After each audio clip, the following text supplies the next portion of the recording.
Magician, மியூசிஷியன்றதோட ஒரு magician தான் என்னுடைய பார்வையில். நான் அவரை பக்கத்தில் இருந்து பார்த்ததில்ல.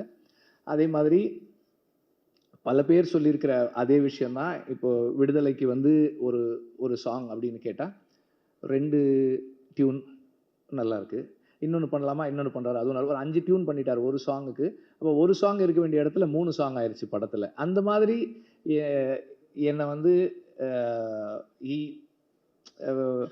அவ்வளோ தனக்கு அவ்வளோ நெருக்கத்தில் அலோவ் பண்ணி he is letting me see himself, அவரோட பேசுறது, அவர் எக்ஸ்பீரியன்ஸஸை ஷேர் பண்ணிக்கிறது, இதெல்லாம் அவ்வளவு என்ரிச்சிங்காக இருக்குது எனக்கு as a person. And as a film maker அவர் அந்த ஒரு ஃபில்மை அண்டர்ஸ்டாண்ட் பண்ணிக்கிறது, அப்ரோச் பண்ணுறது, and way he treats background score for a film. ஒரு சீன் பார்த்துட்டே இருந்தார்,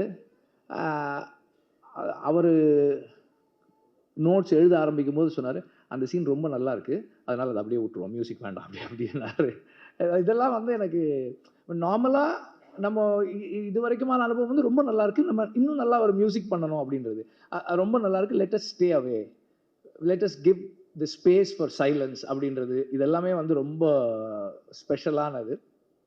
these are all my personal experiences. And Raja சாருடைய லைஃபை படமாக எடுக்கிறது அப்படின்னும் போது it's a big documentation of a nation. இந்த நாட்டினுடைய ஒரு அவர் ஒர்க் பண்ணிக்கிட்டு இருக்க இந்த 40+ இயர்ஸ் ப்ளஸ் அவர் அந்த பாயிண்ட்டுக்கு வர்றதுக்கு முன்னாடியான 40 இயர்ஸ், இவ்வளவு காலங்களையும் ஒரு நாட்டினுடைய வரலாற்று பதிவாக அவருடைய இசையில் நாம் கொண்டு வந்து சேர்க்கிறோம். Because film music is our bookmarks of life. ஒரு பாட்டை கேட்டால் ஒரு அனுபவம் வரும். எனக்கு வந்து தேவர் மகன் சாங் கேட்டால், நானும் என் ஃப்ரெண்டும் வந்து ஒரு ராணிப்பேட்டிலேருந்து வெள்ளூர், எனக்கு அப்போ ஜாண்டிஸு, வீட்டில் உட்கார வச்சுருந்தாங்க, எங்கள் அம்மாவுக்கு தெரியாமல் சைக்கிள் எடுத்துக்கிட்டு போனோம். அங்கேருந்து போய் அந்த படத்தை பார்த்துட்டு திரும்பி வந்தோம்.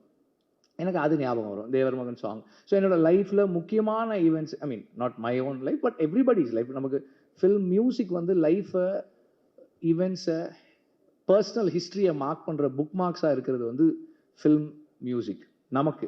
அப்போ அந்த மாதிரி இன்னைக்கு இருக்கிற இங்கே இருக்கிற எல்லாருடைய வாழ்க்கையிலும் ஏதோ ஒரு விதத்தில் அவங்களோட பர்சனல் ஹிஸ்ட்ரியில் ராஜா சாரோட மியூசிக் இருக்குது. அவரோட லைஃப் ஒரு ஃபில்மாக ஆகுது அப்படின்னும் போது it is our own films also being mat.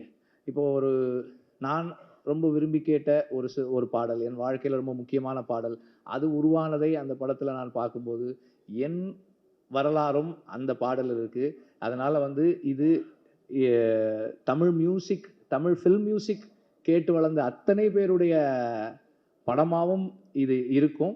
And இந்த படத்தில் ஏதாவது ஒன்று நானும் இதில் ஏதாவது ஒரு விதத்தில் கான்ட்ரிபியூட் பண்ணுறதுல வந்து ரொம்ப பேஷனட்டாக இருக்கேன். ஏதாவது ஒரு விதத்தில் பண்ணணும் அப்படின்றத ரொம்ப விருப்பமாக இருக்கேன். And Arun, it's a big gift that is been given to you. I wish you all the very best. And it is going to be yet another challenge for Dhanush. Of course, எந்த challenge கொடுத்தாலும் அவர் அதை வந்து ரொம்ப சக்ஸஸ்ஃபுல்லாக தாண்டி வருவார். To be Raja sir, to be in that space and to be the person, it's going to be a big challenge and a treat for all of us. And இந்த படத்தில் ராஜா சாருடைய மியூசிக்கை கேட்குறதுக்கு நான் ரொம்ப ரொம்ப ஆர்வமாக இருக்கேன். Thank you very much.